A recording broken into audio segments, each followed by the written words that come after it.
Right. Thank you everybody for joining the OpenDaylight tutorial day 1. Our tutor here is Srini Sitaraman. Srini got his PhD from Georgia Tech and went and joined Stanford at the right time. Well, he actually went and joined Deutsche Telekom Labs associated with Stanford. The timing was great because he got to work on OpenFlow. He was one of the first few people to actually implement OpenFlow along with Rob Sherwood and a bunch of other people like Nick McKeown. Since then, Srini has sort of really gotten involved in a lot of the SDN technology.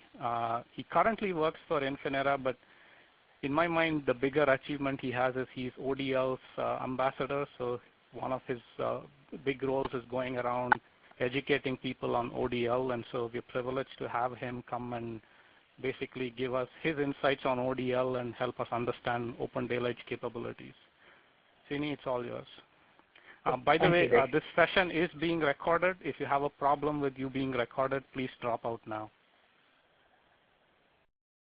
Thanks, Vijay. Thanks for organizing this tutorial. I've been working on OpenDaylight for the past 2 years, and I definitely appreciate the learning curve in this platform. I've worked with so many beginners that I've said they know how to download the distribution and they know how to run Kara, but they don't know what to do from there. And this is a very common point because I think the OpenDaylight as a platform has a lot of modular pieces, but it just is really hard to get a cohesive view of what do I do from here and how do I get the real value propositions I want out of this. So I hope out of this tutorial you will get that and you will be able to build applications and get the most out of this platform. Most of the content is from a tutorial I did previously at the the Open Networking Summit a few months ago. And I've also been maintaining some additional parts to this tutorial. So I'll try to cover as much as possible. On day 3, I'm hoping we can have it a little bit more open and have the content based on what your specific interests are. But today's agenda is to cover most of the fundamentals of what it means to build an application with OpenDaylight, and also to get a decent understanding of what's there in the platform. And the day 2 will be focused on building a couple of applications using NETCONF and OpenFlow. So let me go on ahead. You're probably familiar with the consortium, has a bunch of platinum and gold members. Let's move along. So one big difference with OpenDaylight as compared to several other platforms I've seen, including Ryu and ONOS and all of that, is that OpenDaylight is fairly open in its mindset and religious beliefs. So that's what I call it a SDN polytheism. So OpenDaylight embraces all kinds of SDN. I think there's a big debate in the industry on what SDN is. I'm not going to go into that right now. I just want to say these are the 4 different kinds of SDN I see today. One is an implementation where folks hold on to the traditional legacy control plane and just orchestrate that from external systems like maybe Taylor systems or whatever using NETCONF and other standardized API. And that solves the operational issues and probably maybe some specific pain points, but it doesn't give you a long-term evolution. And then there's the hybrid model where folks run both the legacy control plane and the OpenFlow agent both on the box and use OpenFlow and legacy protocols to get your value proposition. And we could again have an external orchestration system that works with applications on a controller that speaks OpenFlow to the agent. So this is the hybrid model. There are switches from Brocade and others deployed in Internet 2 that have these features. And then there's the backward compatible approach that Vanderwerken and Routeflow and a few other SDN implementations have achieved, where they run a BGP control plane within the controller and they program an underlying simplistic data plane using OpenFlow or P4 or whatever. And you again orchestrate all your services using NETCONF and REST. And this is another snapshot of what many folks consider SDN, and this would make sense in certain environments where backward compatible is very important. And then there's the Stanford proposed purist model where the data plane is as simplistic as possible, and you use OpenFlow or other API to program the flow table, and you would write applications on the network operating system and all of that is orchestrated from an external orchestration system using, again, Yang or NetConf Yang or REST API. So these are the different flavors of SDN I see today in the industry, and OpenDaylight is very broad, and it tries to actually be compatible with all of these. So there is support for NetConf and Yang both on the northbound, which means I can write a OpenDaylight application that actually speaks to an external orchestration system on the northbound using NetConf or Yang. And we also have support for NetConf or Yang on the southbound, which means that OpenDaylight itself can be the orchestration system. And OpenDaylight also has support for OpenFlow, and I'm sure in a later point you'll have support for P4 and other APIs. And you could also have, there are also implementations on trying to bring BGP and other legacy control plane features into OpenDaylight. So that way it is also working to be backward compatible. So this is the main disclaimer or point I want to bring up early on, that OpenDaylight is very broad in its thinking with regards to SDN. And the latest release that came out is the Lithium release. This is the third release from OpenDaylight, and it has several new functions. I mainly want to point out to this service abstraction layer in the core of the platform. This abstraction layer is the one that does any adaptation between high-level service and a low-level device model. So whenever you are trying to build a feature or an application that needs to manage a bunch of underlying devices, there is this abstraction layer that takes care of all the data translation from one service-specific format to a device-specific format. So this SAL is the most important piece. It's like the kernel of the OpenDaylight platform. So if you make a comparison with iOS or GenOS or other operating systems, you can think of the SAL as equivalent to the kernel. And all other pieces are applications. So one thing you will see in the OpenDaylight context is that folks use the terms plugin, application, feature, module, bundle, provider, consumer, all those terms very loosely. I think that is one of the things that often a lot of beginners get a lot of trouble with. So let's leave that out for now. We'll try to come back to these terminologies at some point. But for now, I just want to call them all just modules. So we have the service abstraction layer, and we have a lot of other modules which are built on top of that. There are some basic network service functions. Along with that, you also have some standard high-level applications that use REST API that are also released. And there are a lot of Southbound API, and there are a lot of core functions. So let me kill the animation here. So one main point to take away from this slide is that OpenDaylight is a very modular platform, and there are individual projects that govern, that manage each and every module here.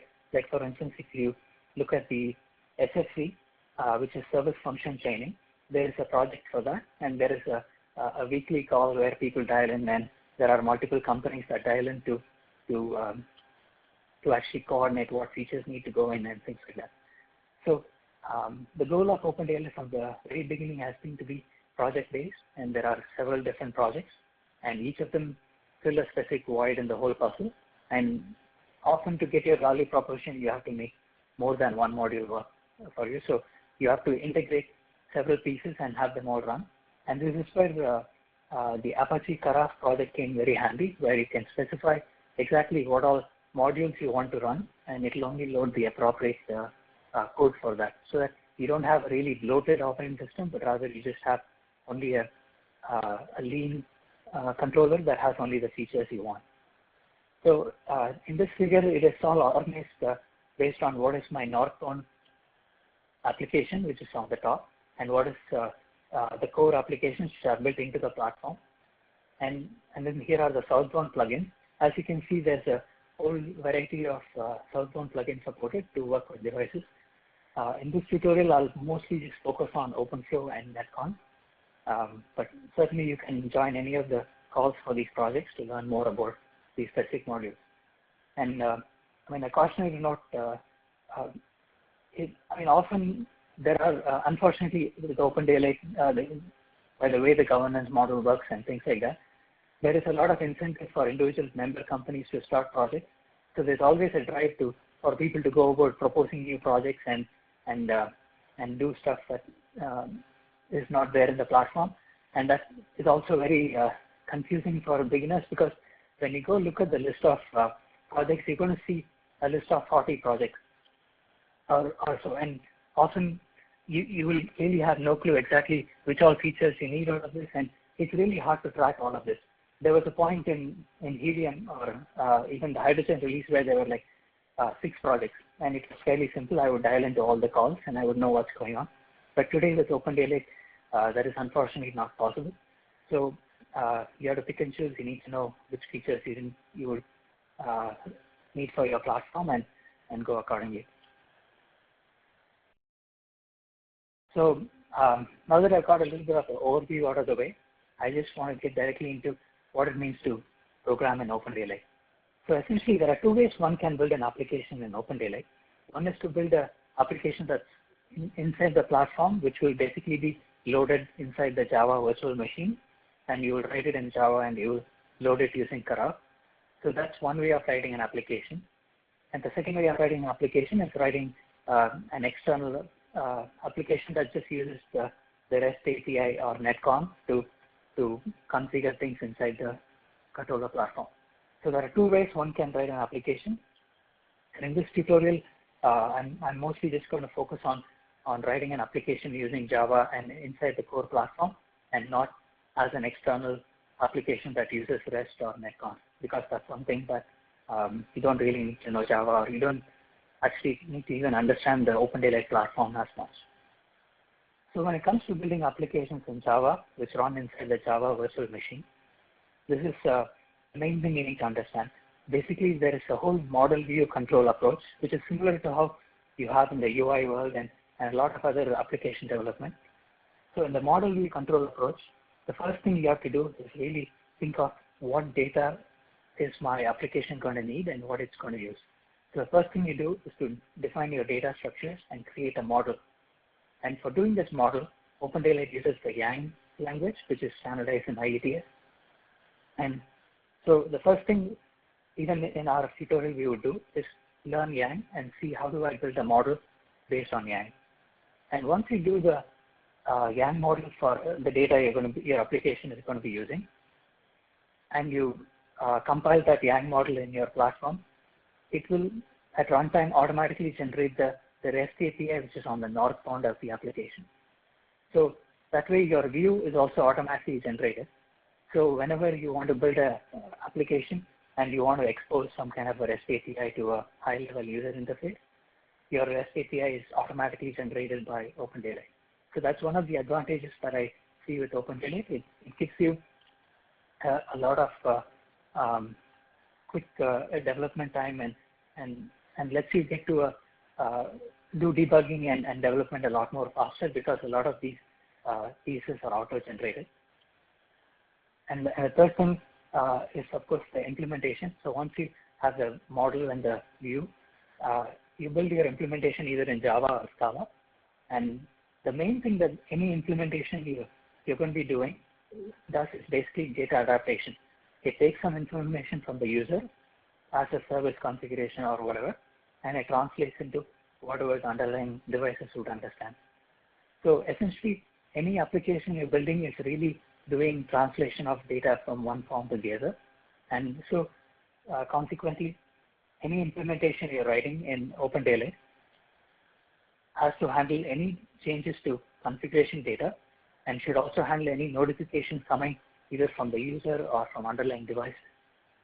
And it should also handle any RPC callbacks, which are essentially a 1:1 mapping function call that is done from one application to the other, or from an external entity to the application.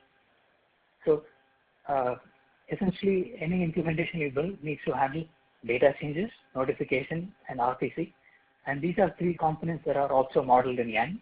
And these are the main components that you need to understand. And in today's part of the tutorial, these are things we will see examples of, and we'll try to understand this.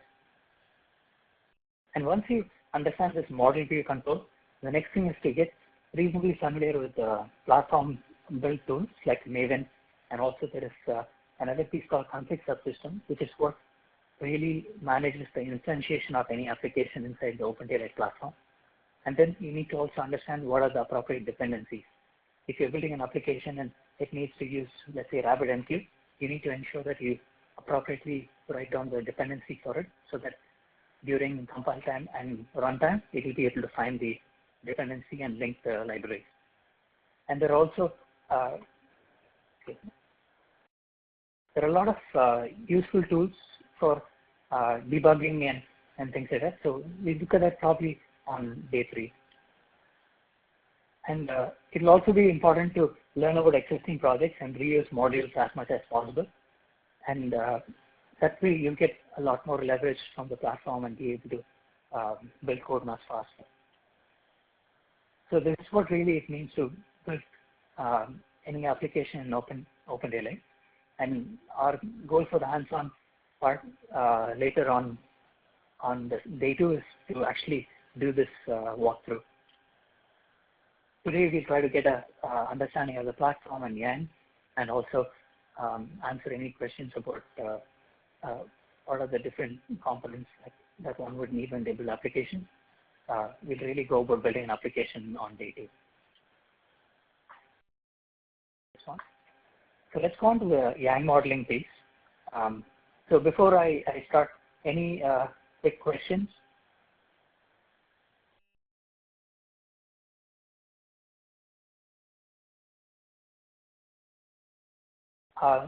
Yeah, so all the so there's a question about do the modules come with the OpenDaylight distribution or do I download on demand? So actually both are possible. Usually most people that just want to play with the platform will go and download a zip form of the overall distribution and just run it so that it keeps all the code, but it does not load anything by default. And then you would specify what all functions you want to load by default. But typically when I build an application, even including in my day job in Incinera, I actually do not download all the modules. I only download specific ones by specifying the dependency, and it'll download them on demand automatically from the repository server called Nexus. So the tutorial project that we will be looking at will also be downloading the module on demand and not download the overall zip distribution. Okay, I'll continue. So this was so Yang is something I personally I've only been looking at it and working on it for the past 6 or 7 months, and I've come to appreciate how useful it comes out to be. Basically, this is a modeling language. Just a second. Yeah. Looks like there might be a question. Josh, do you have a question? No.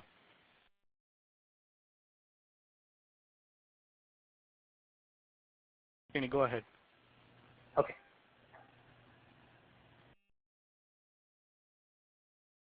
So Yang is a data modeling language, which is also the language used for modeling NETCONF configuration, and this is being standardized by ETS. There are a couple of links in the tutorial. I've already shared the slides with you over SlideShare. So if you open this and you click on the link, you'll be able to go to the bigger Yang tutorial from Taylor Systems. I really like that. It actually covers quite a bit of ground on different Yang aspects. So on the right side, I have a very simple Yang model just to show you how a model looks like. So typically, you have a module name, and that along with that, you have a namespace. So any data you define is going to be very specific to a namespace that you define. So here I have a couple of data structures underneath, which are all now belonging to this URN module 1 namespace. And every model has a revision number. Typically, if you go about adding or extending a model and adding more data to it, you would add another revision number on top, and OpenDaylight will pick the newest revision number as the package name for the auto-generated Java file. So whenever you have a Yang model and you provide that to the OpenDaylight platform, and during compile time, you compile the Yang model. It's going to generate automatically some Java files, each of them corresponding to the different data structures you have defined. And the package name for that Java file will actually have the revision number in. I'll show you an example of that soon. Before that, I want to go into the underlying data. So any data inside a Yang model is stored inside either a list or a container. And those are only the two addressable data objects inside a Yang model. So let's look at this container C here. I have a line here saying container C, which uses A. Now A is defined here as a grouping. A grouping is like a type def in some simplistic way. Let's think of grouping as something similar to a C type def. And so what I have defined here is that I'm saying I have a data object called C, and inside C I have a list called B, and the list has individual leaf entries inside. It has a ID value and it has another leaf value called D. So essentially what I've done is I've defined a data structure for C, which is a container. I've defined a data structure for B, which is a complex data type which has two entries inside. One is an ID and the other is another integer value called D. And I have another line here saying the key value is ID, which basically says that each addressable entity in that list is going to be addressed or indexed by this ID value. So whenever I have a container like this and I compile it and generate the Java file, I also run the system and have the response generate the API for it. Then what happens is my URLs for the REST API will all be dependent on what is the name of the container, what is the addressable sub-leaf object, and then what is the key value for that leaf object. So these are all the values that basically become part of the URL for the REST API. So let's play with this model a little bit and try to get an understanding of the Yang model. So I'm going to just take this one. Okay, I just noticed I misstood a semicolon. Okay, it's probably a different color. Okay, let's copy this and I'm going to compile this in my system. So this is the tutorial project. It's a GitHub project that is also there in the VM that I distributed yesterday. It's open source. So in this project, I'm just going to add this model in a location here.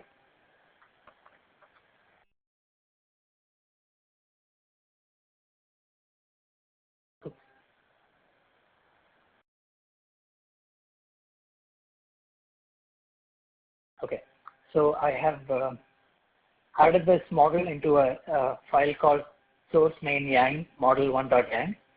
So now let me compile this.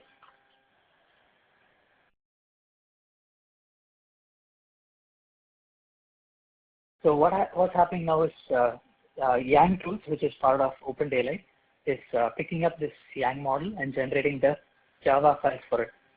What it does is it generates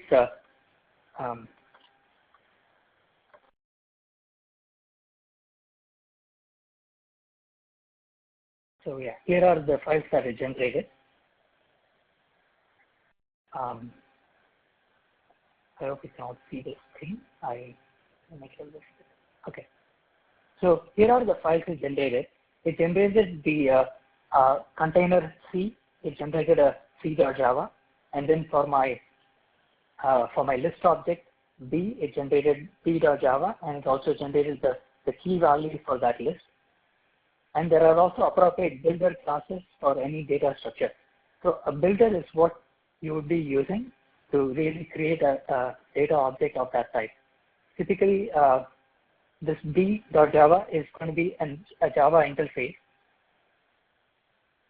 which means that you cannot actually you cannot construct an object of B directly using just that interface. You need to have another class that implements that interface to be able to create that object.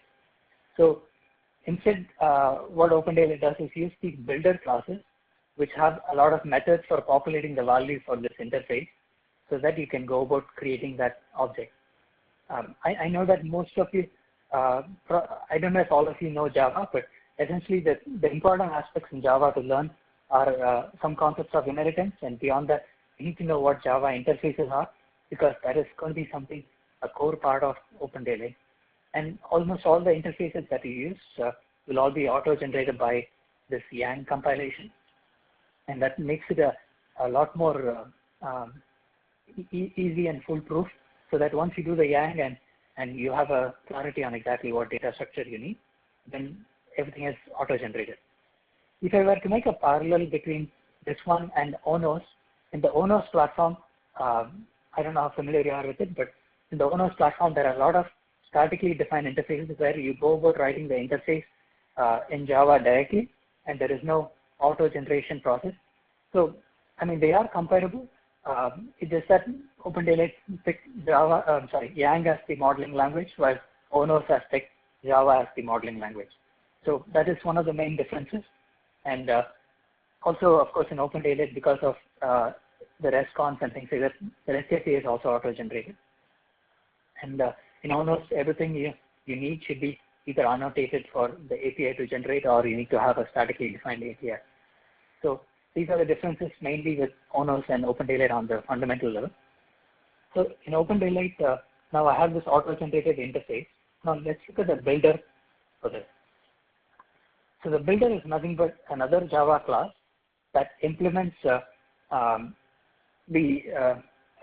builder subclass and specifies the type as that interface which was auto-generated. And inside the builder, you have a few other methods which are basically for setting and getting the values of all the sub-objects like key, ID, and also the values for the integer b. I also have set b. I also have the value for set b and things like that. So what happens is, the first thing when you would want to create a data object is to actually create a builder object, populate that with the appropriate values for d and id and key, and then you say builder.build, and it will then create the immutable object for the interface b. So this is how you would go about populating a data based on this model. And all these classes are auto-generated. Now let's look at the container C. One thing I want to show here is, if you look inside the comments part, it has now flattened out the whole Yang model. It does not have that grouping thing I was showing earlier. It just shows I have the container C, which has a list B, and it has a value of ID, and it has a value for another leaf value called D. So it has now flattened the Yang model to make it into something that you can read and know what all fields it has, and it will also show you the full hierarchy. So the main point here to see here is that there's a tree hierarchy here, and that's also a very core component of the data store of OpenDaylight. All the data stored inside the OpenDaylight data store is stored in a tree form. So you can of course delete the root, and you can delete the entire sub-objects, or you can delete just one component of it. And there are plans of, in the future, making the whole data store management multi-threaded, where each sub-object is handled by a separate thread. So those are some directions for the future releases. But yeah, the main point here is that any model that you write will have an auto-generated class, and that is what you will be using when you actually populate the data and you use it inside your application.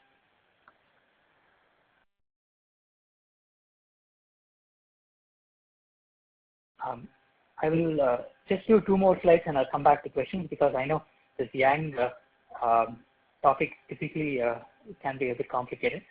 So the first thing to do in writing an OpenDaylight application is to write a Yang model.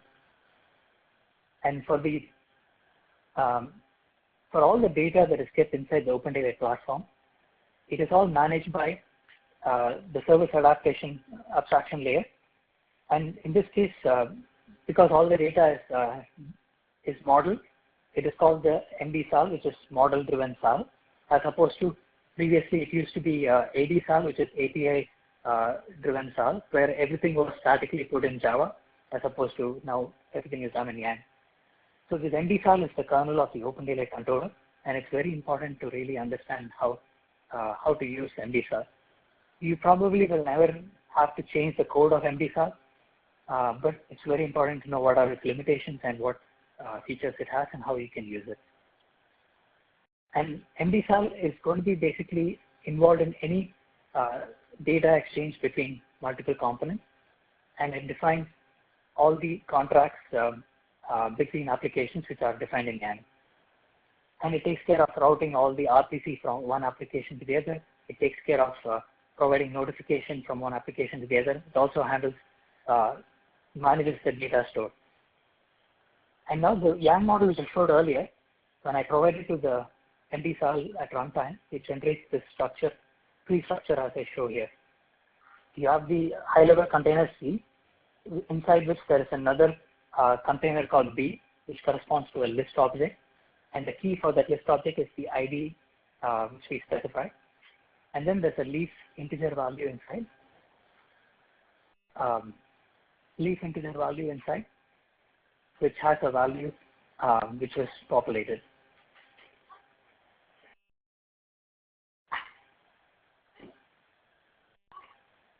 So just one second.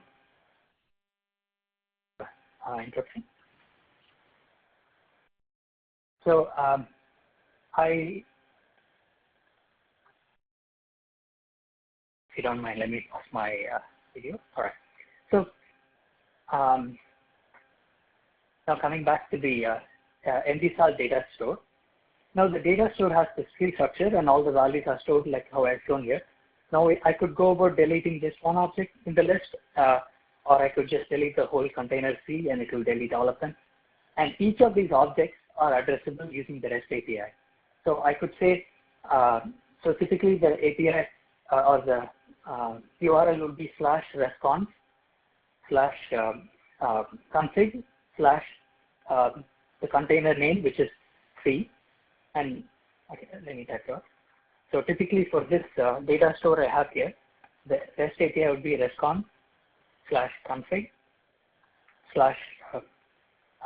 the module name object name, which is C.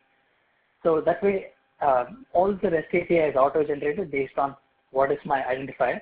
And for the list I have here, it will be resconf config model1 :C / now I have the value B here, so it will be B / I need to specify one specific value, which is the identifier. So maybe I want to address the second object here, then it will be B /2. So this is how the REST API is also auto-generated.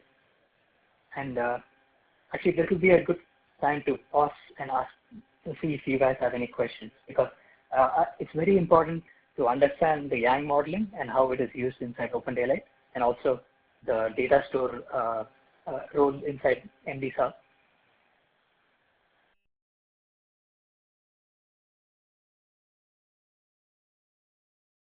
Any questions on the Yang model or all this APIs?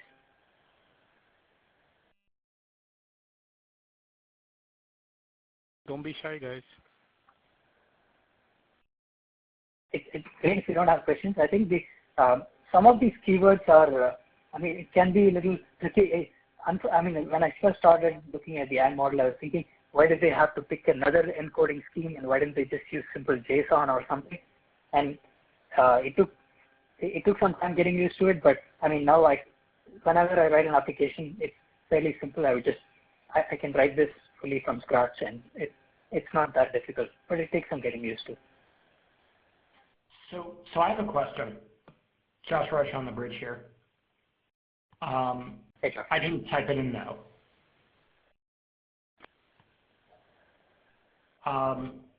So I noticed over here, so you've got grouping A and then container C uses A. And that compiles down in the Java, like that compiles down to Java that just has a prototype for container C, list B, etc. It basically gets rid of the grouping A. What's the intuition we should have about a declaration of this style, and why bother to have this layer of indirection where you have this container C uses A? construct? Oh, yeah.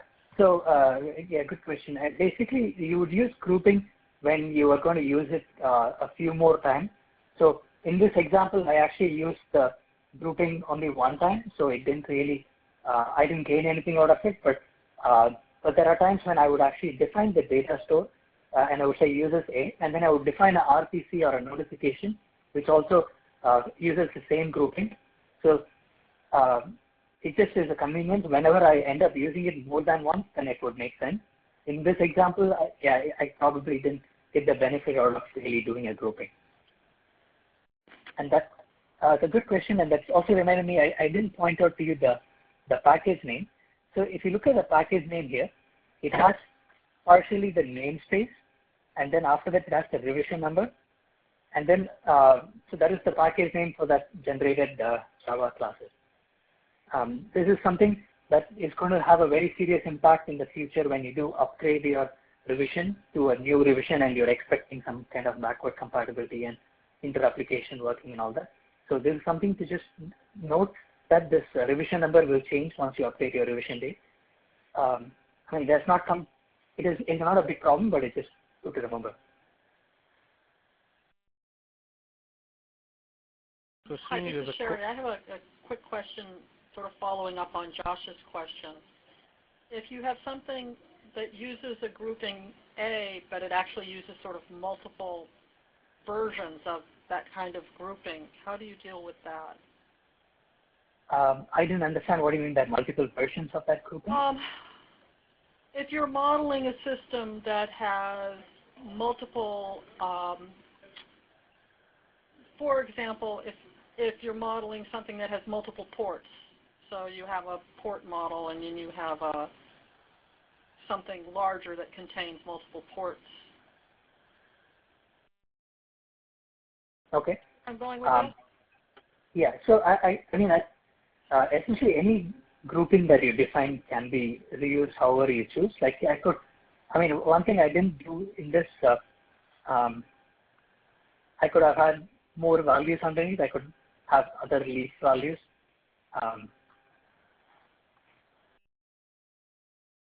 Maybe I didn't get your question completely. Were you talking about mixing types? I mean, mixing a grouping with other items? Well, I guess what I was thinking of, imagine A is, grouping A describes the properties of some sort of port or some sort of other network entity. And you have multiples of those in your network. So you want to can it like uses A, A1 uses A, A2, you know, that sort of, where you're using...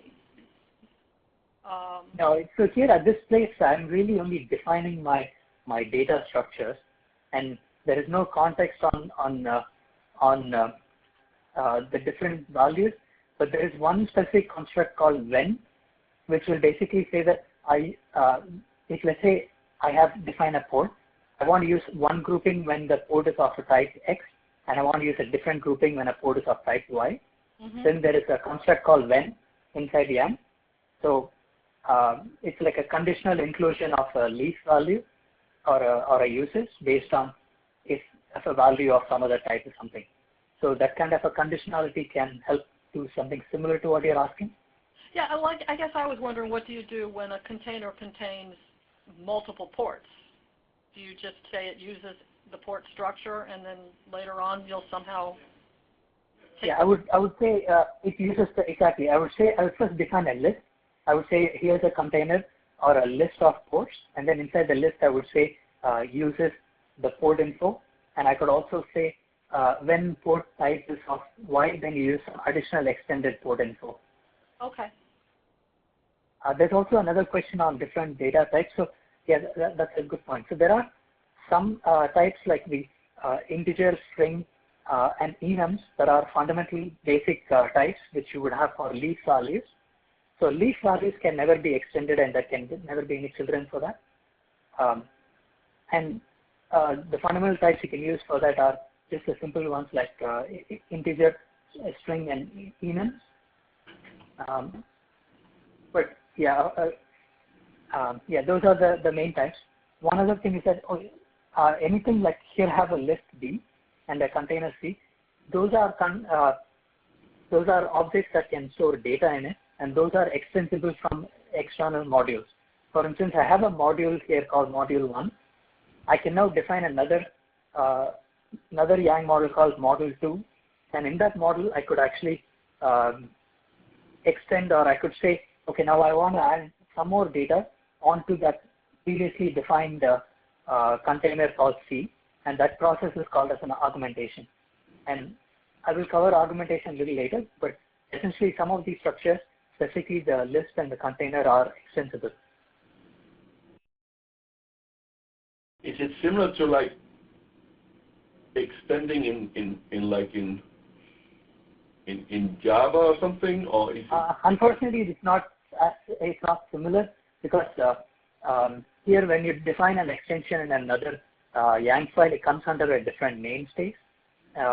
So they very deliberately chose not to have a Java-like inheritance in Yang. So it's a very namespace-specific extension. So yeah, I don't want to, that's why I call it an inheritance. It's more an extension or augmentation. Are you going to talk about leaf refs? Sorry, leaf list or leaf ref? Leaf refs, references to other parts of the tree. Yeah, I have that in the example of the application we're going to build later. Okay. Yeah, I will show that. Yeah, we will come to that. Very good. So I want to understand a little more clearly. For the leaf type, it has to be a 3 type, as you mentioned, either string or integer or the enum. Is that right? Only 3 types for the leaf type? There may be a couple of more I may have missed.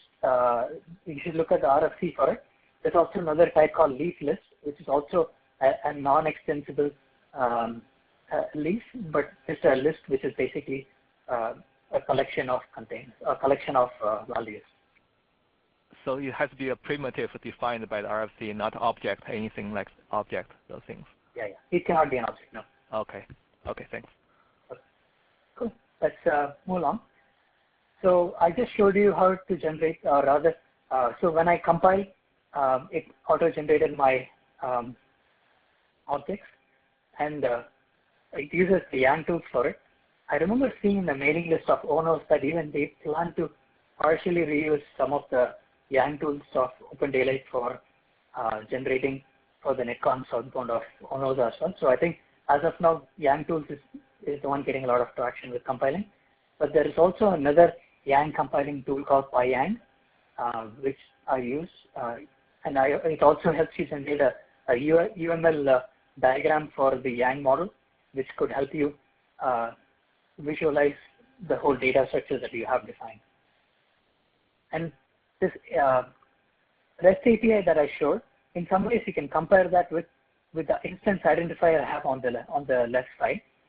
So instance identifier is essentially like a pointer to a particular point in the tree. And in this case, let's say I want to point to a specific object of list B of key value of 1, then I would basically say instance identifier, I would say what is my parent or root object, and I would say what is my child class, and then I would say what the key value for that child class is going to be if it's a list. If it's not a list, then I can directly just say b.class. So instance identifier is like a pointer to a particular point in the tree. And whenever you want to make a transaction, which is you want to, let's say, write some data into the tree, or you want to read something, then you have to use this instance identifier, and then you create a transaction object. So here I have an example of a write transaction. I know this could look really Greek and complicated, but you will get used to it over time, and almost always you will have a utility function that just does this multiple times without even having to write it out individually. So let's say I want to write value 19 into this particular location identified by this instance identifier. What I would do is I would first create a new object called B, which is updated, and I'm going to set the value for B as 19, and I would build that object. So as you can see, I did a builder and I built the object, So I created an immutable object for B, and then I start a write transaction. And in the transaction, I say that I need to write this data into the configuration data store, and this is the identifier for that data. And here is the new value for B I want to write. And the last one is to say, if in case it does not find the parent, should it create the parent? And I said true. Typically, it is a good idea because that way you won't have any exceptions in case you're not doing the checks for writing into some point of the tree.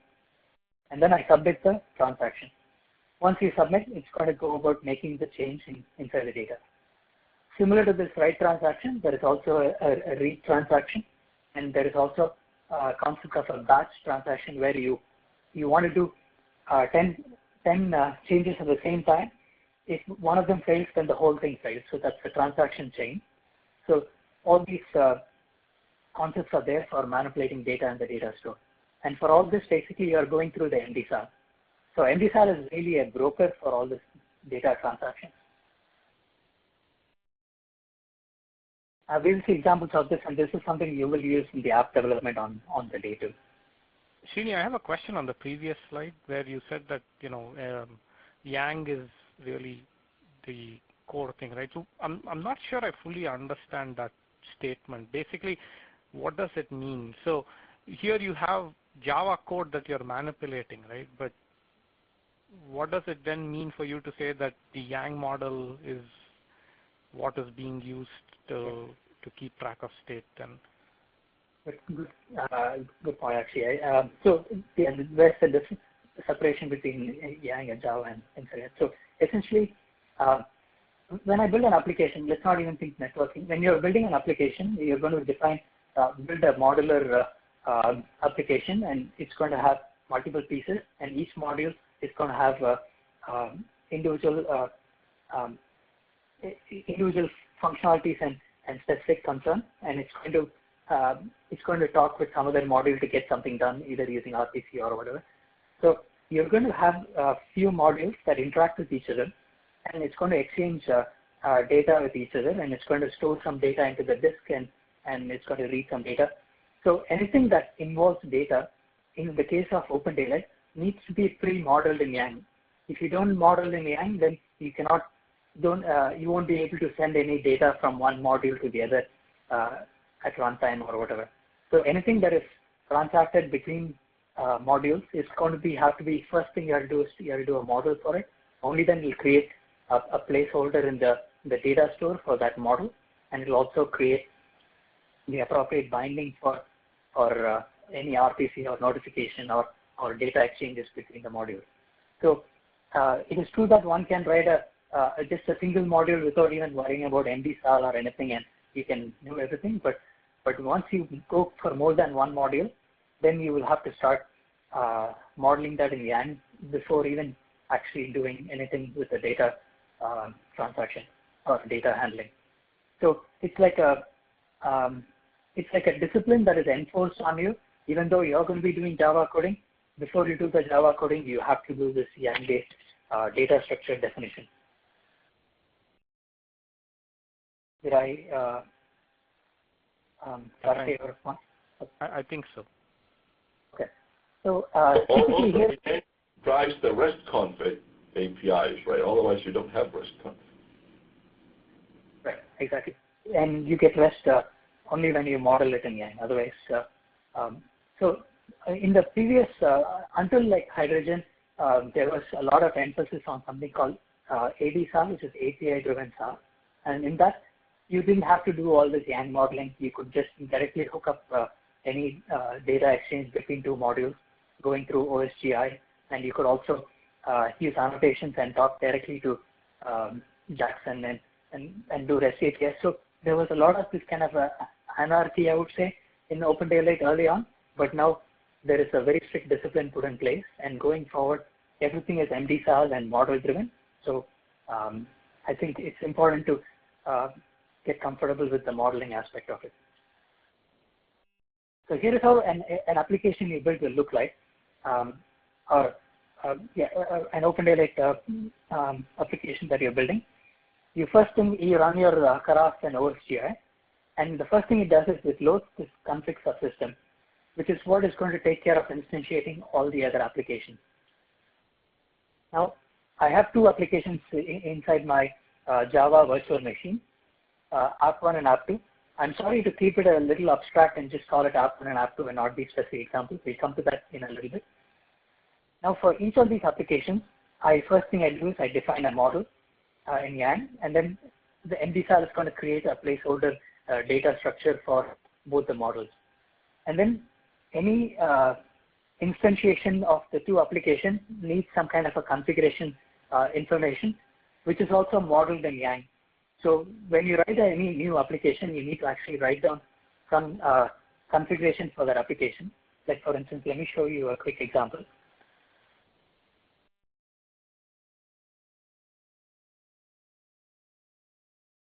So here is a simple tab application, inside which there is a folder called implementation, and there I have a Yang model. And this is actually not the same as the other Yang model, which is inside model. So this Yang model is very specific to instantiation of this application. Here I say the application's main class is tutorial tab app, and then I say that this application is going to be using the data broker, it's going to use the notification service, and it's going to use RPC calls. So it's almost like I'm specifying what my configuration for this application is, but I'm specifying that not in some random language, but I'm specifying that also in Yang. So I'm specifying my configuration information for both the app1 and app2, and that also is put inside the MD-SAL, and it's provided to the complete subsystem for instantiating the application. So now this is how once I compile and run, this is what is auto-generated. And let's say each implementation for the application has a couple of classes. Let's say I have a class X, Y, and Z. Now any application you build typically will have these kind of folders inside, which is the model, implementation, and also the config. So if you see here, I have a tab application and it has the config, implementation, and model for it, and basically that has all the appropriate files for that. So now when I'm going to do some, so now that I have a program running, the first thing, I mean everything is event driven in OpenDaylight. So the first thing that would happen once you bring up your platform is that maybe some external device is sending you some notification saying I got a packet, or maybe the device came online, or maybe it could even be a RabbitMQ system where you're receiving a RabbitMQ message from some other external OSS. So once you get this notification, this implementation is going to parse it, and it's going to act upon it, and it's going to do some adaptation and say, okay, now I need something from application 1, and it's going to appropriately translate that and put the data inside the data store.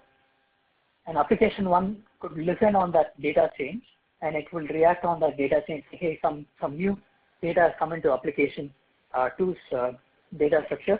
Let me parse that out and see what needs to be done. And application 1 could also now write some translated data into its own model data store.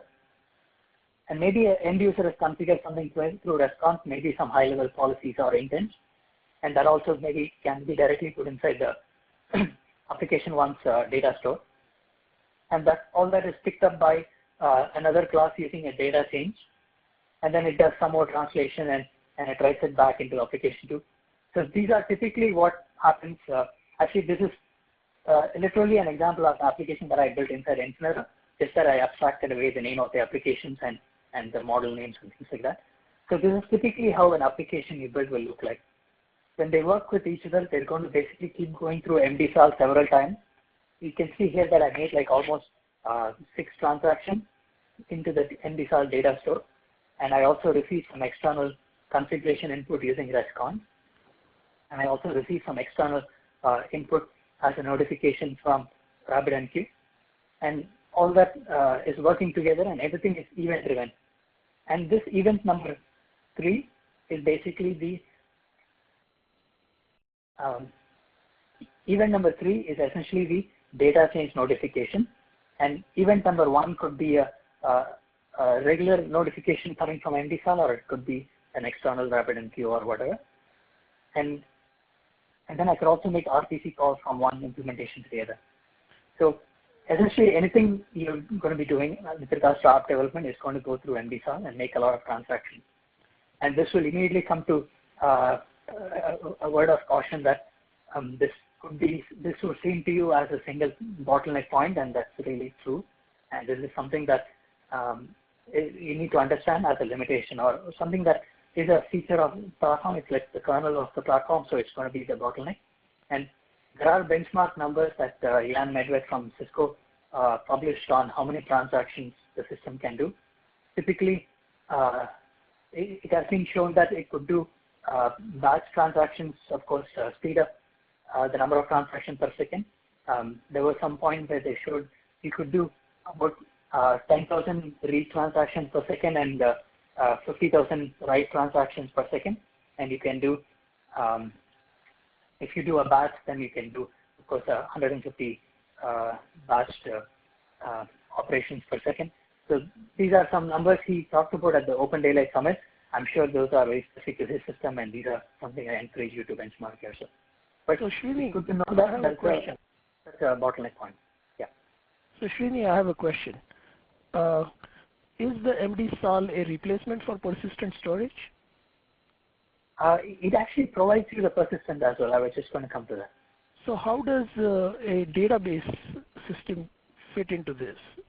You don't use databases, like you don't use, for example, MySQL, or you wouldn't use that in this setup.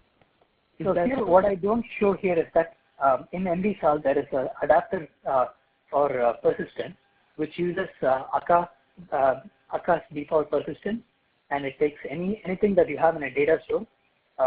Typically, if you use persistence, what it does is it ensures that you can actually write it. It writes it into the local hard disk journal, and only after that write is successful, it actually commits it into the in-memory store. So there's a logical sequence between on-disk memory and the in-memory, on-disk store and the in-memory store. And persistence, you can always replace there is thought of replacing the adapter to say that I could actually not use the Akka's file adapter, but replace the adapter with Akka's database adapter. So if you just search Akka and persistence, you will see that Akka has different adapters. So you could do regular file writing or into a journal file, or you could hook it up into a MySQL or some other data store. But this is the data here is a tree data, and it is structured differently, so that's something to remember. So persistence is a feature offered to you by MD-SAL, and it uses Akka's persistence. And if you want to replace that with some other database, then you have to just directly go to Akka and make the configuration change there. MD-SAL just is a conduit for that. So it's almost like out of scope. Persistence and writing into a SQL is out of scope of MD-SAL. It actually just hands it off to Akka, and Akka deals with that. So I'm sure you could change it to write into a SQL or whatever. I see. So basically, it doesn't matter whether it uses persistence or in-memory beneath. It's independent of how these applications operate. It matters whether you use in-memory or persistence, but once you do decide to use persistence, how that persistence is done and what kind of persistent storage is used is out of scope of MD-SAL, and it's handled by Akka. Okay, thanks. So whenever you write a program, you basically run a JVM, a Java virtual machine, which has all these, and each application is typically a feature in Keras, and each feature has multiple bundles, which is a jar file. So here in my example, I have app1 has 3 jar files, one for the config, one for the data, and one for the implementation. And then it has one feature. Same goes for app2. And this one, app1 says, for me to work, I need to have the MD-SAL data broker loaded, and that is how you specify dependencies. For instance, in my tutorial app, so if you look at the feature, so here is how the Akka feature is defined. In the XML file for the for the Keras feature definition, I say that here is the name of my feature or my application, and I say what are my dependencies. I depend on the OpenFlow plugin, and I depend on the MD-SAL data broker. And then inside, I have my 3 bundles. I have my implementation, model, and config. So essentially, anything that is loaded and run inside the JVM will have to have clear definitions inside that feature file on what needs to be loaded. And if you have multiple applications, like I have in this example, I have 2 applications, a task application and a learning switch. And if they have cross dependencies, then you can specify that also in the same file. So that will ensure that they get loaded inside the Karaf runtime, but it still doesn't guarantee that it will actually be instantiated. To instantiate, you need to have the appropriate configuration to say that what is the name of the class and things like that. And only then we can instantiate it. Srini, there's another question on the application, participant application.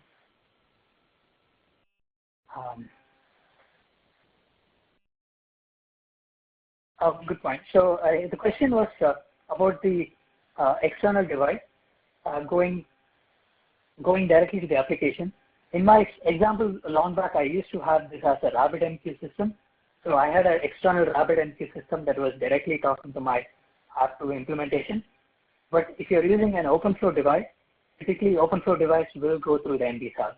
So if any, or let me rephrase, it will OpenFlow device will go to the OpenFlow plugin, which will eventually send the information to MD-SAL, and any other application that wants to talk to an OpenFlow device has to go through the MD-SAL and then to OpenFlow plugin and then to the external device. So now that we have the data store topic, I just want to clarify and point you to one more thing. There are 2 types of data store MD-SAL maintains. One is the config data store, other is the operational data store. The config is where you typically put any user input and any other derived state that you want to preserve. Operational state is typically inferred at runtime and it's ephemeral and it's kept transient. And it has a big implication on which one you're using. The config store is kept persistent always. So as of Lithium, they have made persistence as the default. So anything you put in config store will be kept persistent. When I say persistent, it means that if I do stop my controller and I restart it, it's going to come back with the same state it had. And the only few control you have is you could say how many replicas of that config store you have. Let's say you run 3 instances of the controller and you connect them to form a cluster. Then you can say how many replicas of that data you can keep. Besides that, you cannot really configure too much more, but there are plans of extending it for future releases like Beryllium. For now, yeah, config store is kept as is fully. And the operational store is something you cannot modify using RESTCONF. So this is something just like a footnote for you to remember. So now that you've covered the data store aspect, the 2 other points I want to bring up is notification and RPC. Now these are also things that you would model in Yang. There's a keyword called notification and there's a keyword called RPC. And both of these are modeled in Yang and they are kept in that same, it's still managed by MD-SAL. And they also have the same structure like as leaves and types and groupings and all of that. The difference between notification and RPC is that notifications can be going from one source to many registered listeners, while RPC is a one-to-one. And right. Another thing, I guess, is that RPCs are visible through RESTCONF, right? Notifications are not. Actually, notifications are also, you can read them to RESTCONF. There's a WebSockets stream you can subscribe to and you can view notifications. But yeah, I don't think you can generate the notification. But RPC, you can definitely make an RPC call through RESTCONF. So WebSocket, so that's part of Lithium, or? Yeah, it is there in Lithium, right. Okay, because it was not in, right. Okay. So to use notification RPC, I showed you an example of the data store transaction earlier, the write transaction. I just have a quick example of the notification RPC. If I want to, let's say, receive a notification, I would say I implement whatever interface that corresponds to that notification. And then I would have a line in notification service dot register notification, and I'm registering this class, which is consumer implementation, or registering as a notification listener. Once I do this, automatically whenever there's a notification, then this function is going to automatically be called. So notifications work based on callbacks, and this is the callback for it, this on node updated. And whenever you want to make an RPC call, then I would actually create a RPC object. So I would basically get access to a RPC service for whatever RPC call I want to make. And once I get access to it, I would basically make that RPC call like I have here in the blue last line here. So here is a concrete example for how do I remove flows from a particular switch. First thing I would do is I would get access to the MD-SAL flow server, and then I would make this remove flow call, where I would say which flow needs to be removed. And this is an RPC call. So here is an example of how I would receive a notification and how I would make an RPC call. Consequently, the flip of it, how do I publish a notification and how do I receive an RPC call? We will do that later down the line.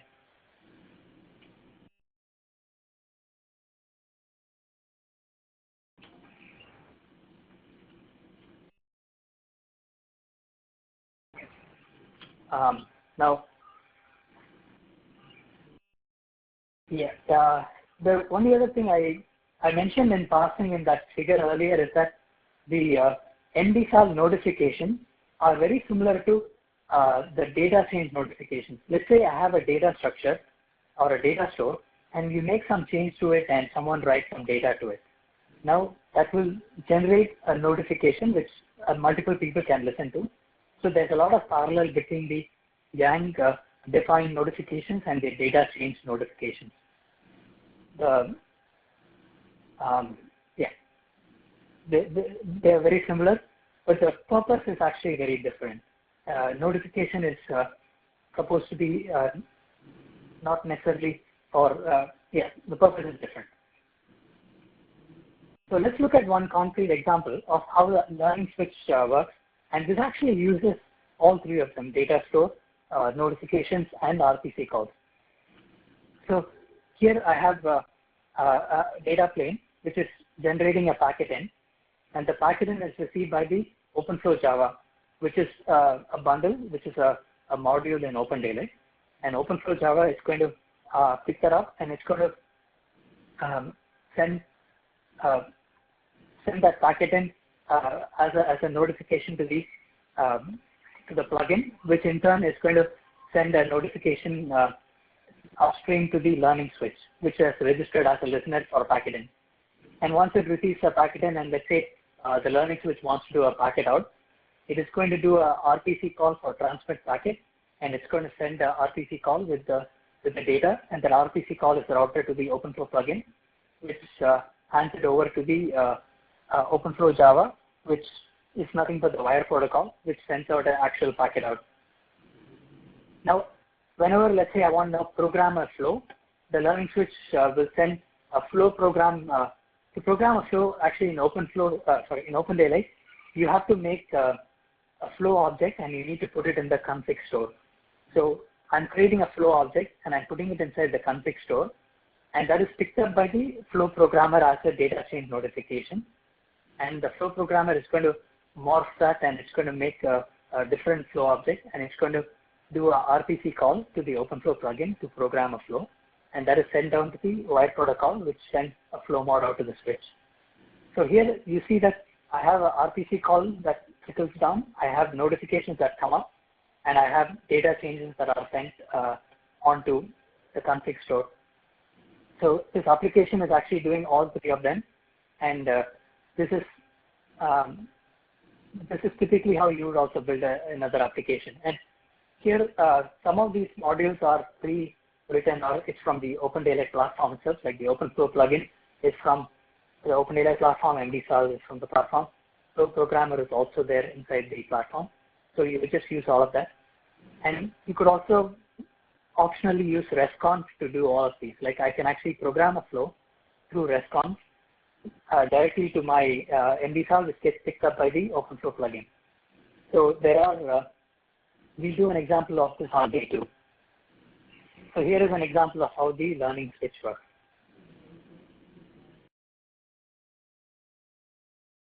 All right. Any questions so far? I'm going to kind of go into a place where we spend the next 30 minutes trying to just look inside the OpenDaylight platform and what components it's using. So question about the previous slide. Yeah. So there are 2 places in the MD. So are there 2 different request routing areas in the MD-SAL that are being accessed, or are those? No, it's the same. It just looks different as if there are multiple places where in MD-SAL it is just the same. Okay, so there's really only one MD-SAL and only one place for request routing to be handled. Oh, okay. So the fact that it's duplicated over here is more to distinguish the fact it's being used a second time, not that it. Yeah, exactly. Okay, cool. Thanks. Exactly. In this example, is a raw packet coming to the application? Yes, you can get the raw packet through the packet end notification. The Ethernet layer raw packet? Yes, Ethernet layer raw packet. Exactly. Okay. All right. Thanks. And when you do a packet out, you can also send the Ethernet layer raw packet. Okay. Cool. So for the platform, essentially, I've already kind of talked about Java. The one thing I didn't mention is Maven is the build system for Java, for OpenDaylight. And Maven basically requires you to start writing these models for the different projects. I think it's called project object model. And you write exactly what all modules belong to it. Let me look at an implementation.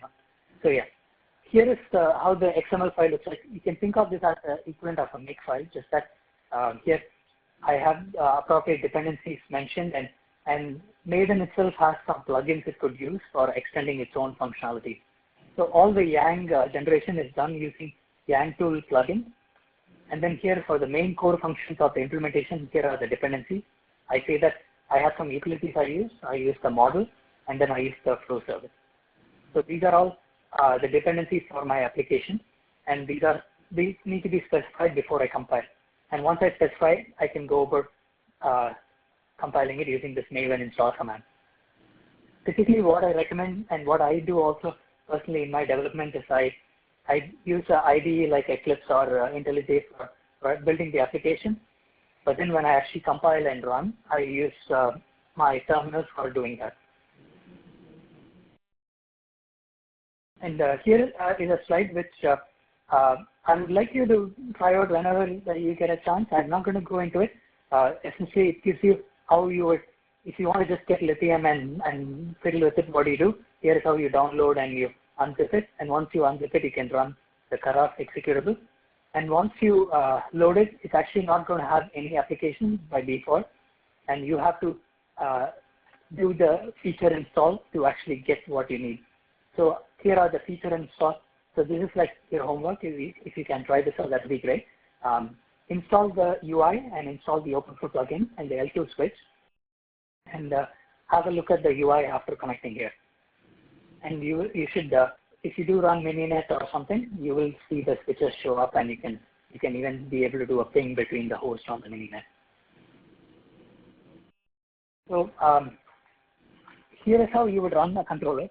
And one question which came very early on in this tutorial is, should I download the whole Lithium? Typically, you never do that in real life. You are only going to do this just for fun right now. In the future, you're just going to say what your dependencies are, and Maven is going to go and download the dependencies, and it's going to provide the libraries, and it will link them up. So you'll never have to actually download the full zip file, which is, I think, 300 megabytes. The other really useful feature, which I will show you, is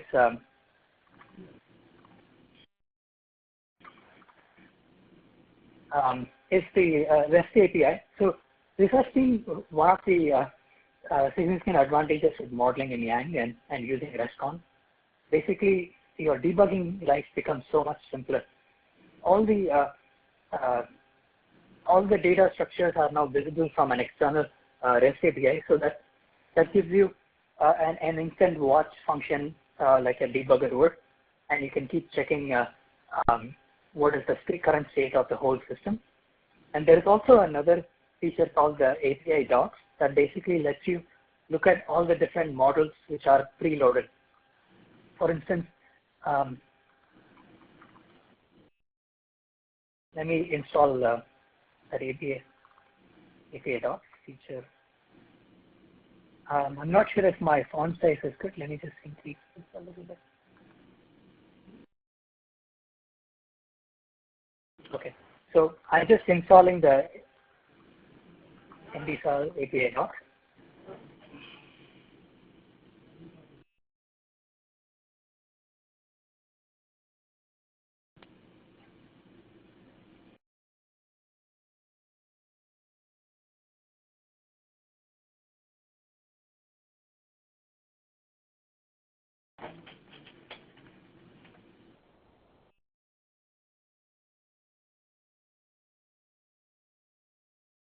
I think it's loaded, so API doc. And once I go to this URL, API doc/explorer/index.html, it is going to give me a list of all the models that have been loaded. I think it is just taking, let me just ensure this is loaded.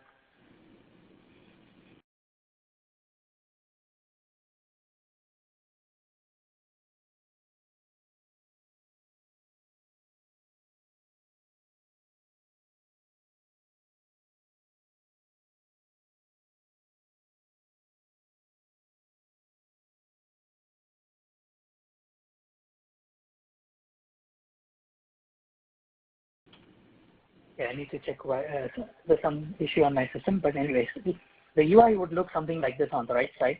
This is auto-generated by a system called Swagger. So all the modules, all the Yang models that I have will all show up here, and when I click on them, you can get a list of all the APIs that you could do. I could do a post operation to the config. I could delete something from the inventory, or I could add something to the inventory. So basically, you get list of all the models and the operation it supports. Similarly, it also shows you the RPC calls it supports. And when I do click on one of these, it will show you the exact data it is expecting. So you have almost an idea of what JSON data you could send. You could send in either JSON or XML, and it will show you what it is expecting. That's a great advantage with OpenDaylight. Now, here is a Yang model that is in the core of the platform. I will do this one and the next model, and then I'll take questions. So here is the OpenDaylight inventory. There are a bunch of type defs. Let's leave that for a second. Now I have the first high-level object that defines is called the nodes. It's a container called nodes, which has a list of nodes, each of them having a. Jeannie, it looks like you got disconnected. Just. Oh, okay. All right. Let me. For it to reconnect.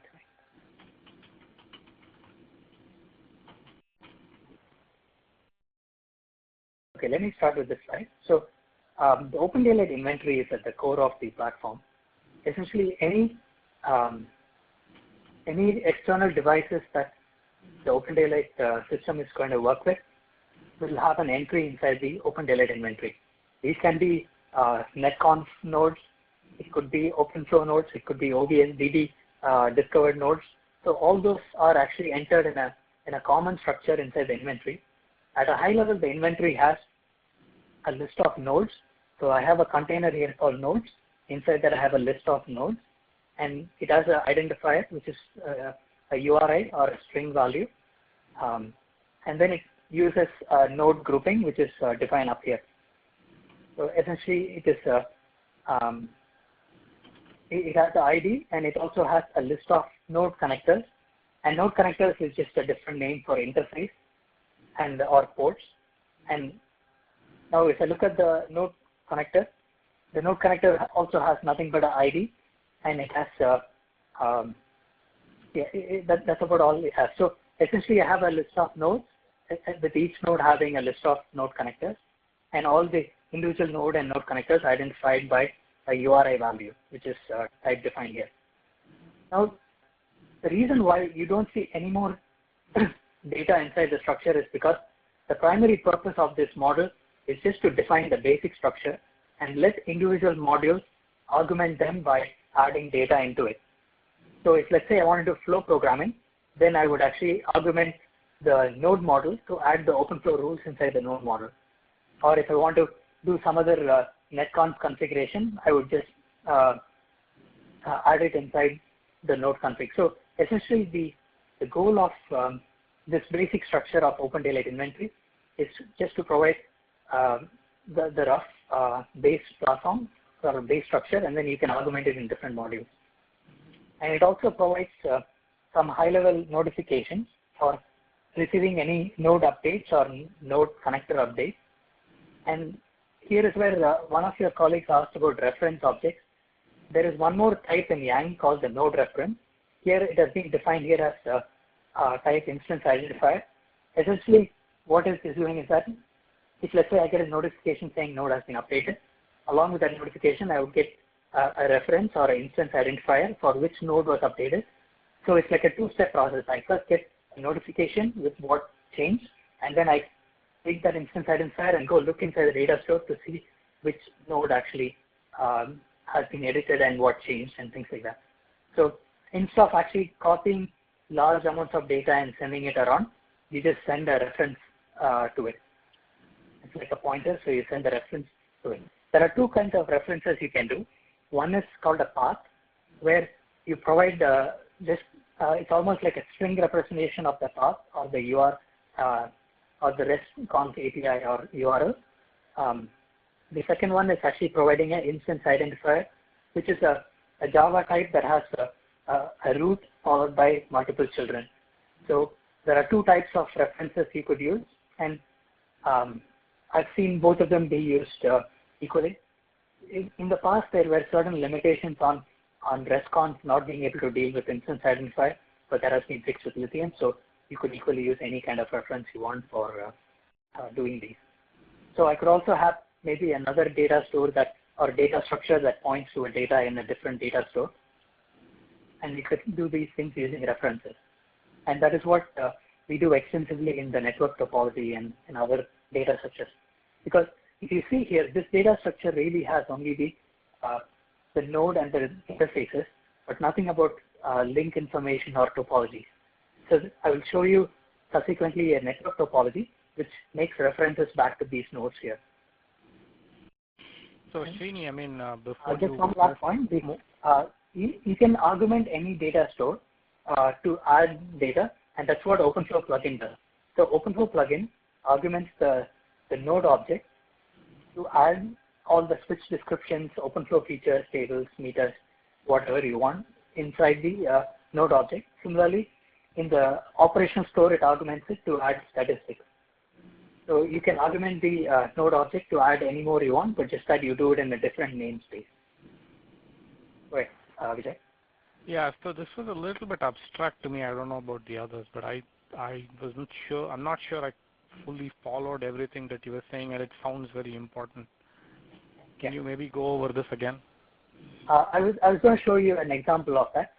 Okay, maybe that will help. Let's do this. Yeah, maybe let's do an example that maybe.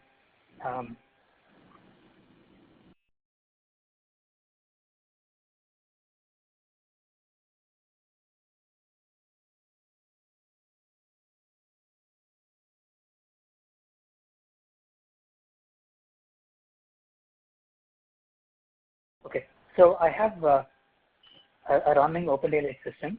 Let me just verify that I have OpenFlow installed. Okay, I do have OpenFlow running. So I have a running OpenDaylight system, and right now I have nothing in my inventory. Now let me start Mininet, I started Mininet, and it's pointing to the controller, local controller here.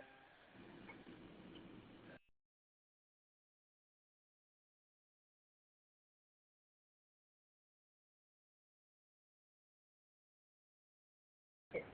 Actually, I need to restart my OpenDaylight. I think there's some.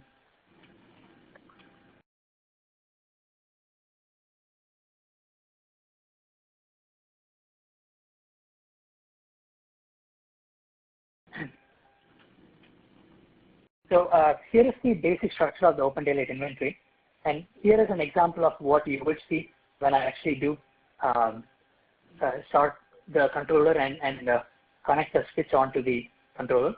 You will see here that you have a node object that is now populated, and the node object has an ID of OpenFlow:1, which is the one is the data path ID. So essentially, what happened is it creates a root object called nodes, and the nodes has a list of individual nodes, and each node is identified by ID. And then I have when the system comes up, I'll show you more concretely the individual node connectors. Essentially, the thought was, I mean, there were a lot of different projects that were keeping individual state about the list of nodes and the ports each of the node has. And then there was a plan that, okay, let's unify all of them into just one data store, and that is going to be used by all the modules for keeping basic node and interface information. So at a high level, what you're really saying is that these nodes sort of refer to individual switches or routers that you're trying to control with ODL, and this is sort of an abstract model of that, and then you can make it more specific for the specific kind of switch that you want to connect to. So an OpenFlow-based one would have a little bit more specifications here, whereas a more traditional router would have a slightly different variant, but of the same thing. Exactly, right. That was the point. Well put. Essentially, the structure is generic, but each individual switch will have specific details put in there by whatever module is managing it. If it were a NETCONF device, you will see some NETCONF related info. If it were a OBSDB or a OpenFlow device, you'll see the related info for that. I think this was I think this is related to the kind of question that Sherry was asking previously. Is this what you were asking, Sherry? It's related, yeah. But I think, yeah, it's definitely related.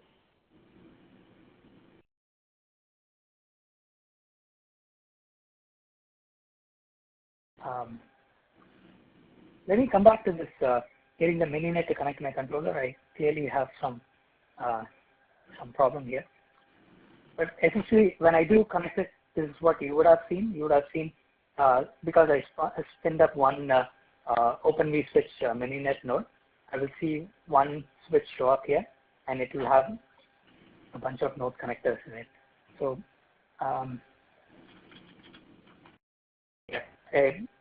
this is, and whenever you want to do OpenFlow flow programming, you would write essentially a table with flow information into that node.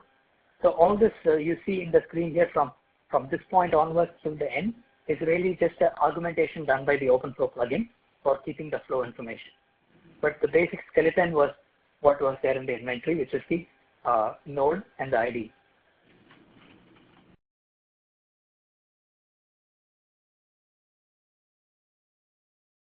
Now I realized what mistake I made.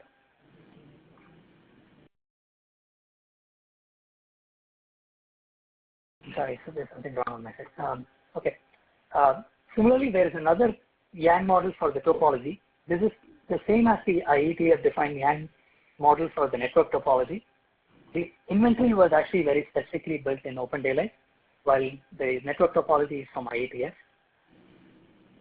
And the main thing that the topology tracks is basically what I have on the right side, which is it has a list of topologies, and for each topology, it has a list of nodes, and it has a list of links. And each node has a list of termination points, or you can call them ports or interfaces, whatever you want. So this is what the IETF Yang model for network topology keeps.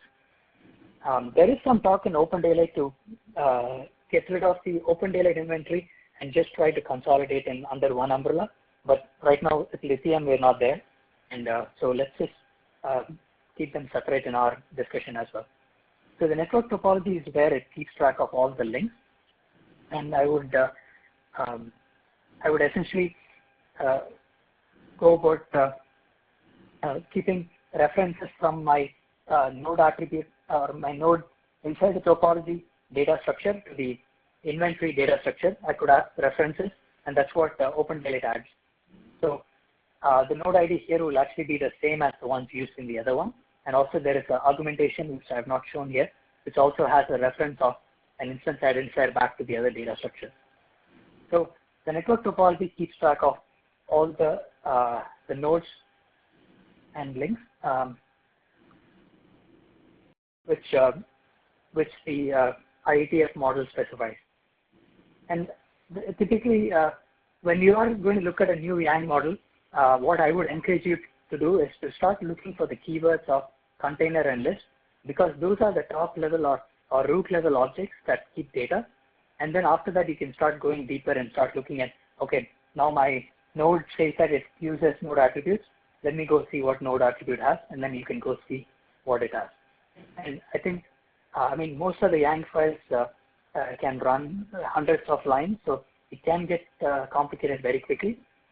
So it is very important to start from the root and go down. Another way I've found useful is to actually compile the Yang model and get my flattened data structure, or even get my UML model from PyYang and look at the UML model before I go deeper into the Yang model. So one question I have regarding the topology is, I mean, is it what level of topology? Is it like the physical topology or the virtual topology? This is the, in my case, it's a mininet environment. So if I have two mininet nodes connected by a link, it's a virtual thing, but it could actually do physical topology. I've used a lot of physical OpenFlow switches and connected them by wire, and those links will show up in the operational store of the network topology. I see. So you can manipulate these topologies based on config files, or, you know, I mean, you could build the topology. You would have to build the topology by either learning or by some.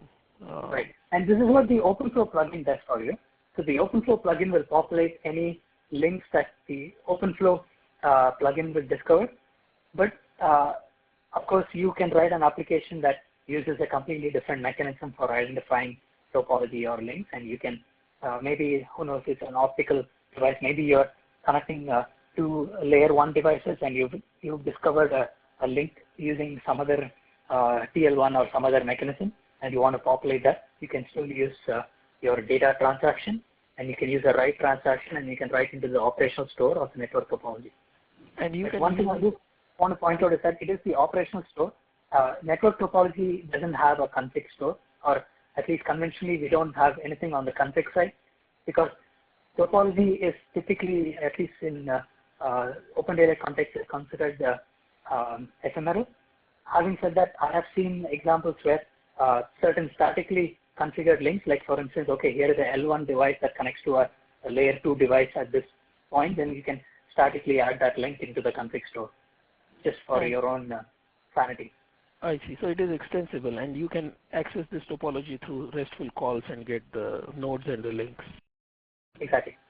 Okay. Thanks. So the as I said, the models are extensible through augmentation. It's not a pure inheritance per se. It is more a extension of adding some extra data into a predefined structure. So if you look at the IETF model, actually I have looked at several Yang models, even those from OpenConfig, where you see some basic containers defined with no data in it. The purpose being that it is very intentionally put in there to make augmentations externally from other modules. So augmentation is a core feature of OpenDaylight and of Yang in general. So it's very important to become familiar with that. For instance, here is where here we define the OpenDaylight inventory, and here is where I show you what the OpenFlow plugin, the layer 2 switch is doing to augment that inventory.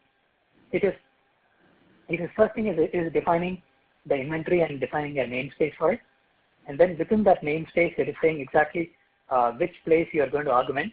So it's going to augment the node connector inside the node, which is inside the nodes container. And then it is basically adding a extra data which has some extra information about what hosts have been learned inside that particular interface. So when I do a curl call and I look up that particular node connector, this is what I get. I get the basic ID of that node connector. Along with that, I get the augmented data. Now, if you see, the augmented data has additionally an extra word in front and a colon. That basically is the namespace of the augmentation. So this is typically how you would go about augmenting. You first augment it, and then you can add data in a new namespace, but within the same structure. This in some ways actually completes the Yang intro, and you should by now have some brief intro to what Yang is. From now on, if you start looking at Yang, it should hopefully not look Greek to you, and you should be able to start understanding what goes where and how this regulates your RPCs, notifications, and data store, and also how you can extend it for your own purposes.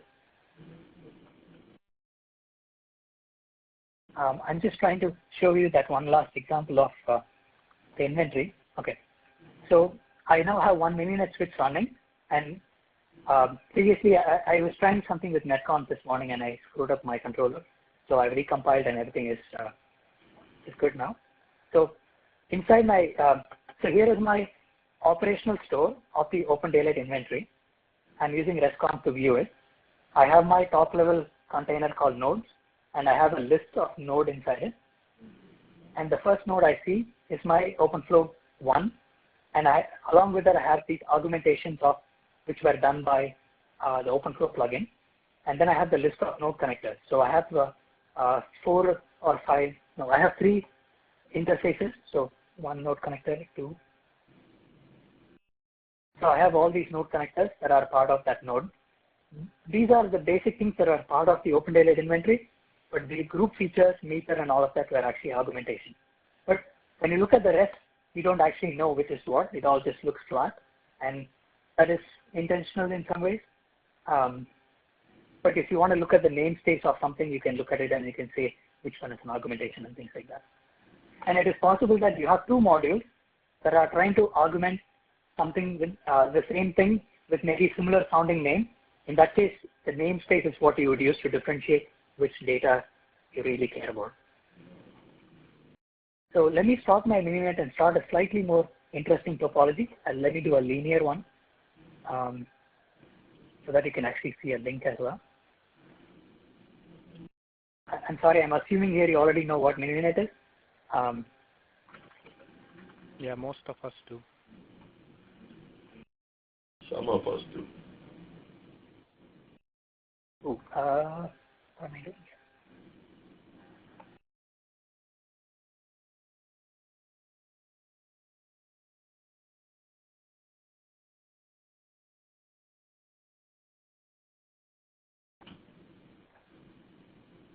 For anyone who doesn't know what mininet is, it's a network. Okay. Yep. So here's a network emulator. Now I've started 2 nodes. So let's look at my inventory here. I have node 1, node 2, 2 nodes. But the important thing I want to show is the network topology model. So here inside network topology, I have just one topology, which is called Flow 1, which is basically discovered by the OpenFlow plugin and put in there. It has 2 nodes. It doesn't have any links. Let's see, probably it'll show up in a, it does LLDP, and once the LLDP is resolved, it should put it up here.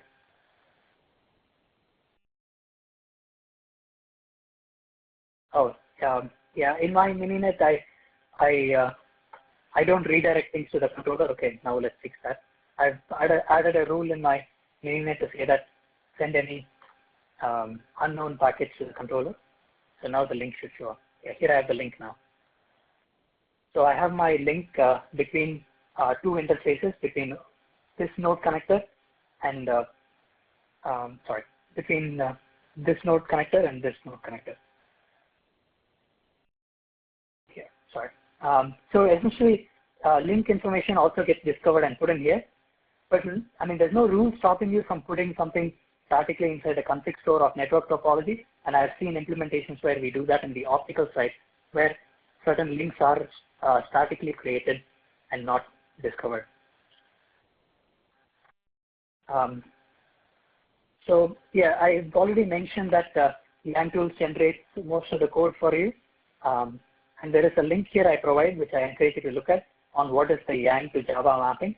Like for instance, the uint, what does it translate to, and what is a list translate to, and things like that. So you should have a look at that. I mean, most of them are intuitive.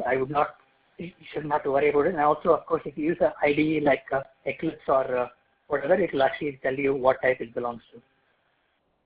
And the last point I want to bring up on the data store is the persistence, clustering, and sharding. So persistence is basically where everything that you write into the data store is kept both in memory and on the disk. So whenever a controller is restarted, it will take the data from the disk and it will reconstitute the data store for the in-memory. And then there is clustering supported natively, where you can, it uses akka for clustering, and it has a RASP algorithm and for consensus, so that typically there is only one leader who is a writer, and there are multiple followers, and at least n by 2 plus 1 must agree on that transaction before it is actually committed to in-memory. So the consistency is very strict here, and this also is one of the reasons for the transaction throughput being fairly poor. And lastly, there is sharding right now supported only at the model level. So if I have two different Yang models, each one is considered a different shard, which means that I could have different persistence and replication disciplines for each of those shards. So sharding is also on a model basis. You cannot do sharding on a node basis. I cannot say that, okay, my OpenFlow switch 1 is one shard, OpenFlow switch 2 is a different shard. You cannot do that right now, but there's a plan for doing that in Beryllium. And that is also intention for that is to improve throughput.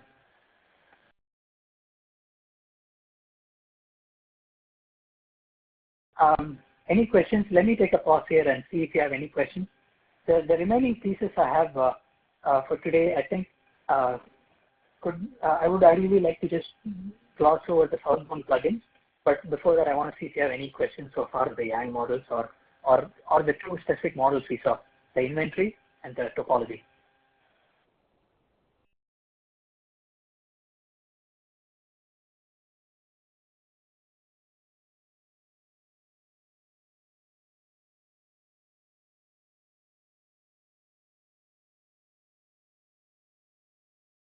I guess not. I guess not. Okay, great. I mean, feel free. So I have my email on the slide deck. So if there are any questions that have not been covered, just drop me a mail, and I'll be very happy to explain or have a one-on-one time where we can go over that. So some of this. So unfortunately, OpenDaylight doesn't have the greatest documentation, and most of what I am covering today was all learned by me by poking through the platform and coding and working on this. So I don't expect anyone to immediately get the hang of it and go write a big application. At least most of this should become somewhat familiar, and I think the only way to really get the hang of it is write an application and have compilation issues, resolve that, have runtime issues, resolve that, and things like that. So yeah, the two main plugins that we use in OpenDaylight are the OpenFlow plugin and the NETCONF support. So on the Southbound, we have a lot of different plugins. On the Northbound right now, we have NetConf and REST. There is no CLI support for OpenDaylight on the Northbound. There's also OBSDT support on the Southbound. And right now, it's very specific to the OpenVSwitch schema, so it could work on OpenStack, but it is not really useful to manage any hardware like those boxes from Cumulus or things like that, which have the VTech schema. So there are limitations in most of these, and the OpenFlow plugin has support for the 1.0 and 1.3. And if I look at the platform, I would split it up this way. I would say there's a bunch of network functions and state management, which is really the kernel of the whole platform. And there are a lot of applications that are defined inside the JVM or inside the platform. Of course, like I said before, there are applications that go on the northbound side where you have just some external scripts or tools that are going to use REST API for working with the platform. I mean, let's leave that out for now. Those are fairly simplistic. Now, there is a layer, I would say, is an intent or a service layer which receives all the external input, and I would create a separate model for these kind of user-facing services. And I would have a different model for internal functional blocks and device-facing features, and I would have different Southbound API to speak to that. So this is typically how most people define or implement it, and I've seen a lot of commercial implementations also that follow these kind of service model, device model approach. And if I look at the OpenFlow application or OpenFlow plugin, to do a flow model, I already showed some examples earlier. I do a bunch of data transactions. I first write the flow data into the data store, which is picked up by the OpenFlow plugin, which again sends it as a RPC call to the OpenFlow Java, which then sends using netty to the underlying switches. And then any packet out is also done using RPC and sent along in a similar way. And packet in is received as a notification from the OpenFlow plugin and sent to your application. And you can check statistics and network changes anytime inside the operational store. For instance, here I have some rules program. So let's check in the operational store. You may probably already see some statistics here. So here are the port statistics, which is nothing but flow capable node statistics or port statistics. So you see that for a particular port, how many packets were received and sent, and that's what it's tracking. So you could already get all the access to statistics, and it queries it every 3 seconds, the OpenFlow plugin. So most of the basic things you need from OpenFlow plugin, like flow mods, packet out, packet in, statistics, they're all supported, and you should be able to do them as MD-SAL transactions to the OpenFlow plugin. And on the NETCONF side, this is something we do as an exercise on day 2. OpenDaylight has the NETCONF client that's built in, and to work with any device, you just have to give the IP, username, port, and password of that device, and it is going to talk to the NETCONF server in that device, and it's going to see if it supports IETF NETCONF monitoring. If it supports that feature, then it will automatically pull the device YANG model. And that's so advantageous because then the controller already has a YANG model and can write transactions right away. If not, then someone has to provide the YANG model to the OpenDaylight controller. And once that's done, OpenDaylight controller will map the underlying device data store into the controller data store. It's like a direct mapping. So whenever I write something into the device data store, the same transaction is sent as a transaction to the underlying device. And this is really powerful because, I'm sure in the Stanford vision of SDN, we really wanted the whole world to become OpenFlow, but unfortunately that's not the case. There are islands of OpenFlow with a lot of devices that are speaking legacy protocols. So you would have applications that speak both OpenFlow and NETCONF, where OpenFlow takes care of OpenFlow devices and programs the flows for that, while NETCONF will configure any other features or configurations on the external devices on the periphery. So this makes it really powerful that you don't have to just go one or the other, and you don't have to make a dramatic change in your network. You can actually do a gradual transition, which is incremental. So this is why I did bring up as the first slide that OpenDaylight supports all views of SDN. And one caveat for NETCONF I should mention is that even though we have this device model, service model, and work with multiple devices, the YANG models unfortunately are specific to vendors. So you can search for, let's say you want an Alcatel-Lucent router's YANG model, you can search for that and you'll be able to find the NETCONF YANG model for that. as opposed to you'll find another Yang model for Juniper's NetConf. So there are different Yang models for different devices. So unless you have some kind of a really smart grammar parsing or artificial intelligence, you're going to have a hard time working with multiple device models from different vendors. So this is where OpenConfig becomes so much more important. OpenConfig, I think AT&T is also part of it. I'm sure some people in the call may already be active in it. Is one of the ways to ensure that vendors have, at least for the least common denominator of important functions, the vendors have a unified Yang model so that you can make transactions and you can manage all of that from a single orchestration system. These are all I have for the plugins and essentially what we need for the rest of the tutorial. So the day 2 will focus on app development, and I think today I hope you got a sense of what the platform has to offer, what is the kernel of the platform, the transactions, the MD-SAL, the Yang models, and also specifically the inventory model and the and the topology model. And they are, these are all really confusing, and unless you actually give a spin and try it out yourself, it's hard to get a hang of. So I gave a virtual machine over email. I would encourage you to download that, and once you run it and log in as Ubuntu, just go to this directory, SDN Hub.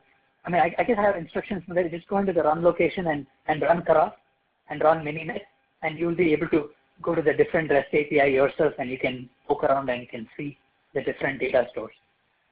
So I hope you will do that, and then we'll resume tomorrow with actually writing an application.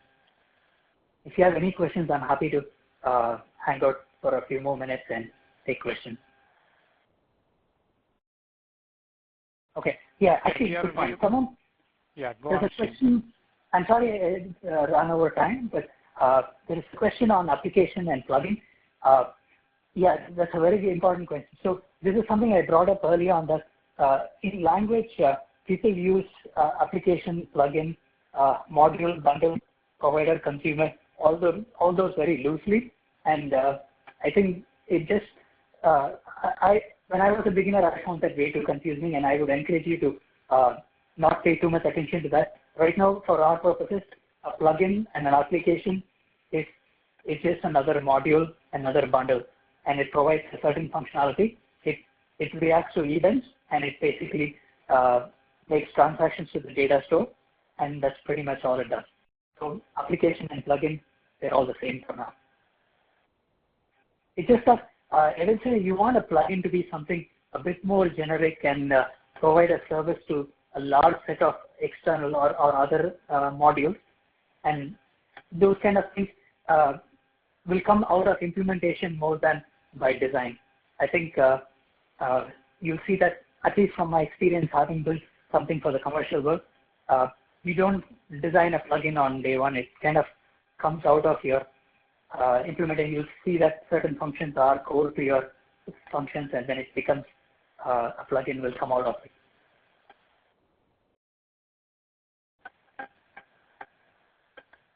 Yeah, Vijay, did you have a question?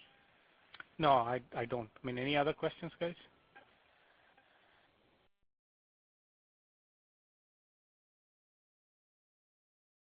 Okay, let me stop the recording.